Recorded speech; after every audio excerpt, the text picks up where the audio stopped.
Hello students, आज हम लोग चैप्टर शुरू करने वाले हैं नियामक ज्यामिति यानी कि कोऑर्डिनेट ज्योमेट्री।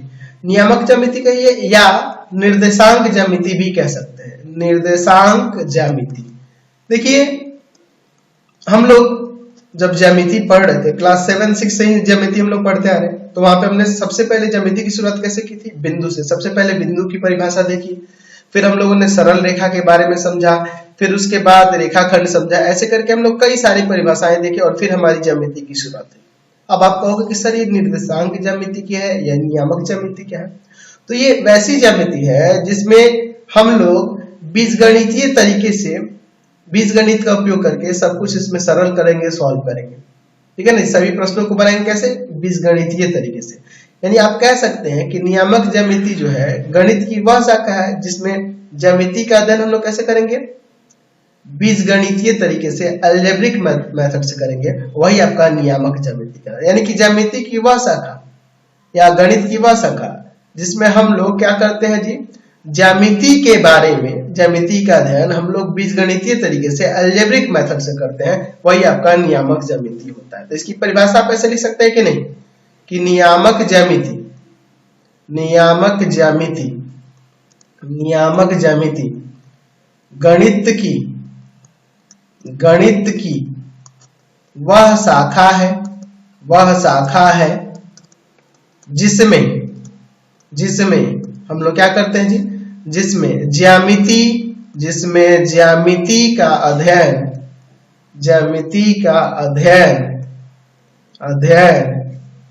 हम लोग कैसे करते हैं? बीजगणित यानी कि अलजेब्रा के माध्यम से किया जाता है।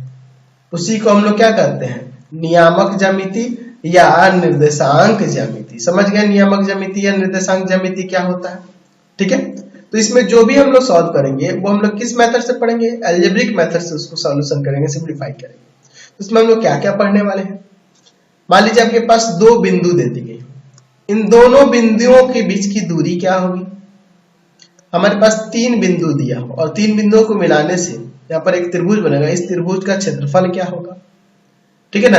ये ऐसे प्रश्न हम लोग इसमें सॉल्व करने वाले हैं बीजगणित का यूज करके। तो एक्चुअल में यहाँ पे इनके निर्देशांक दिए गए। अभी निर्देशांक क्या होता है? ये निर्देशांक होता क्या है? चलिए इन सब चीजों के बारे में थोड़ा एक्सप्लेन कर लेते हैं। ऐसे क्लास 9-8 से ही आप ये सब चीजें पढ़ते आ रहे हैं। ठीक है। मान लीजिए इस तल पर एक बिंदु मैं यहाँ पे ले लेता हूं P। अब कहूंगा मैं आपसे इस समतल पे ये जो बिंदु P है इसकी स्थिति बताइए। तो इसका स्थिति आप निरपेक्ष रूप से, स्वतंत्र रूप से इसकी स्थिति नहीं बता सकते। ये कहां पे है आप कुछ नहीं कह सकते हैं। हम लोग क्या करेंगे?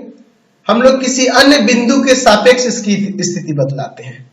हम लोग डायरेक्ट इसकी स्थिति अगर स्वतंत्र रूप से मैं पूछूं कि इस बिंदु P की स्थिति क्या है इस तल पे, तो ये नहीं बता सकते। लेकिन अगर मैं यहाँ पे किसी बिंदु के सापेक्ष पूछूंगा कि ये इस बिंदु से कितनी इसकी स्थिति क्या है, तो वो आप पता लगा सकते हैं, है ना जी?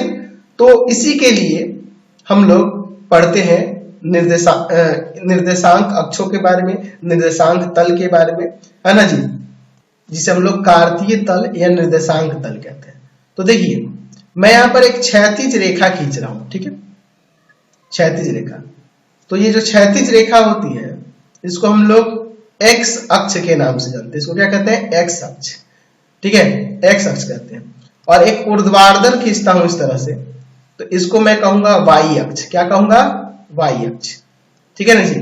तो अब इसमें बांट दिया जाता है, ये वाई और इधर वाई डैश, यानी कि ये वाई के धनात्मक तरफ की है, ये ऋणात्मक तरफ की है। ये एक्स और इधर एक्स जेड, यानी एक्स का ये धनात्मक तरफ, ये एक्स का ऋणात्मक तरफ। और ये जो बीच में ये दोनों एक दूसरे को लंबवत, ध्यान रखना कि ये क्षैतिज और ऊर्ध्वाधर जो रेखा खींचेंगे एक दूसरे पे लंबवत होंगे। ये एक्स अक्ष और वाई अक्ष कहलाएंगे। और इनका प्रतिच्छेद बिंदु जो होगा इसको हम लोग कहेंगे इसका मूल बिंदु। इसका क्या कहेंगे? मूल बिंदु कहते हैं, मूल बिंदु। अब इस मूल बिंदु यानी कि इस ओरिजिन के सापेक्ष अगर हम लोग इस बिंदु P की स्थिति की पता लगाए तो आसानी से आप पता लगा सकते हैं कि इस बिंदु P की स्थिति क्या है कि नहीं? तो किसी बिंदु की स्थिति के लिए हम लोग किसी अन्य बिंदु के सापेक्ष, कोई निश्चित बिंदु के सापेक्ष उसकी स्थिति का पता लगाते हैं। ये बिंदु निश्चित रहेगी, ध्यान रखना। ठीक है। और इसी को हम लोग मूल बिंदु, इस निश्चित बिंदु को क्या कहते हैं, मूल बिंदु यानी कि ओरिजिन कहा जाता है। और इस बिंदु के सापेक्ष अन्य बिंदु की स्थिति आप आसानी से पता लगा सकते हैं। तो देखिए इस मूल बिंदु को हम लोग जनरली O से डिनोट करते हैं, ठीक है।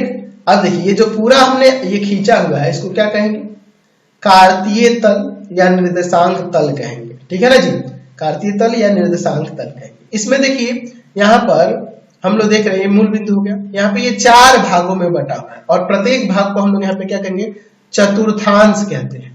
क्या कहते हैं जी, चतुर्थांश, ठीक है ना जी। तो ये पहला चतुर्थांश या पाद के नाम से भी जाना जाता है या पाद भी कहते हैं।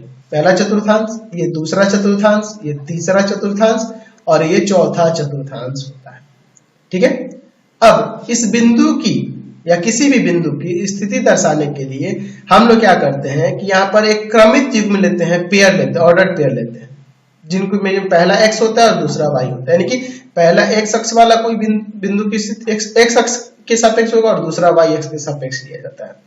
तो इसी को हम लोग इसका निर्देशांक कहेंगे। इसको क्या कहेंगे, इस बिंदु P का इसे निर्देशांक कहा जाता है, ठीक है, नियामक कहा जाता है, ठीक है ना जी। तो इसमें जैसे ये बिंदु P लिख रहे हैं और इसका निर्देशांक x y दर्शा रहे हैं तो इसको कहेंगे x नियामक, x नियामक, ठीक है, या भुज के नाम से जाना जाता है, ठीक है। और y को यहाँ पे क्या कहेंगे, y नियामक कहेंगे या y निर्देशांक कहेंगे या कोटि के नाम से भी इसे जाना जाता है, ठीक है ना जी। चलिए, यानी किसी बिंदु की स्थिति दर्शाने के लिए हमें भुज और कोटि एक साथ लेना होता है, x नियामक और y नियामक साथ में लेना होता है। तो x नियामक और y नियामक क्या है, जैसे मान लीजिए यहाँ पे मैं यूनिट में डिवाइड कर लेता हूँ, यहाँ पर इस तरह से, और यहाँ पे भी यूनिट में इस तरह से डिवाइड कर लेता हूँ, ठीक है। तो यह बिंदु जो दिखाया गया है P, यहां से यहां से यहां, ये कितनी दूरी है, ये कितनी दूरी है, यही x और y को दिखाता है। ये x हो गया यहां से यहां और ये y हो गया यहां से, तो उस बिंदु P की स्थिति x y हो गई, समझ गए। तो इसी तरह से हम लोग ध्यान रखेंगे कि क्रमित युग्म के ही रूप में किसी भी बिंदु की स्थिति को दर्शाया जाता है। तो देखिए पहला जो चतुर्थांश में होता है उसमें दोनों धनात्मक मान वाले आते हैं, दूसरे चतुर्थांश में माइनस प्लस वाले। ध्यान रखना पहला x होता है दूसरा माइनस, तो देखो x का ये माइनस वाला इधर है और y का प्लस वाला, इसलिए माइनस प्लस। इसमें देखिए x का माइनस वाला और y का भी ये माइनस वाला, इसलिए इसमें माइनस माइनस वाले, और इसमें x का प्लस वाला y का माइनस वाला, इसलिए इसमें प्लस माइनस चिन्ह वाले जितने भी बिंदु होंगे वो आएंगे, ठीक है। हम ये भी ध्यान रखेंगे कि x अक्ष पर y नियामक शून्य होता है, नियामक शून्य होता है, ठीक है। यानी कहने का मतलब कि x अक्ष पे कोई भी बिंदु होगी, अगर मान लीजिए यहाँ पे मैं एक बिंदु ले लेता हूँ, यहाँ से a दूरी है तो इसका निर्देशांक a, 0 होगा, y नियामक यहाँ हमेशा 0 होगा। x अक्ष पे कहीं पे भी देखोगे तो y नियामक 0 होगा। उसी तरह से y अक्ष पर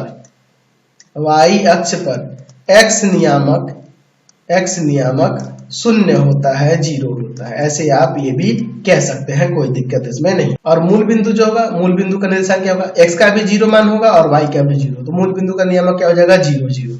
इसको भी याद रखने के लिए लिख सकते हैं, या फिर मैं आपको समझ में आ ही गया, मूल बिंदु का नियामक 0 0 होता है। तो इस तरह से हम लोग बिंदुओं की स्थिति को समझना होगा, है ना। ये सारी चीजें आप पहले से ही पढ़े हुए, मैं कुछ बिंदुओं को मैं लेकर और निर्देशांक तल पर यहाँ पे दर्शाता हूँ कि किस तरह से उनकी स्थिति दर्शाई जाती है। ऐसे ये सब चीजें आप 9th में ही पढ़े हुए हैं। चलिए, तो मैं यहाँ पर ध्यान से देखिएगा, ये x अक्ष ले लेता हूँ और ये y अक्ष ले लेता हूँ।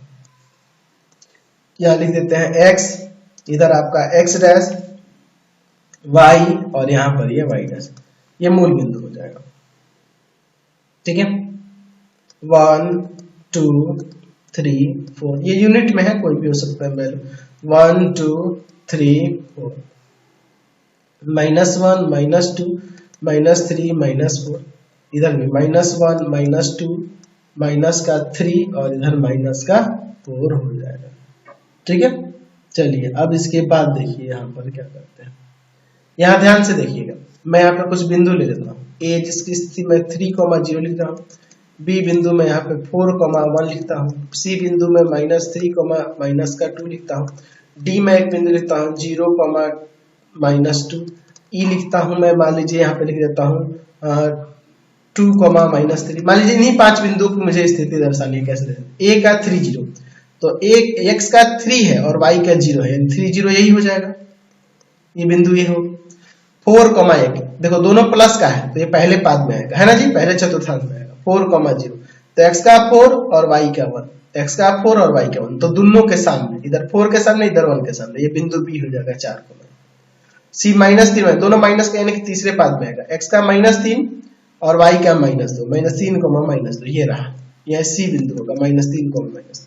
D क्या है 0, -2, x का 0 और y का -2, 0, -2 यानी कि ये बिंदु हो जाएगा D 0, -2।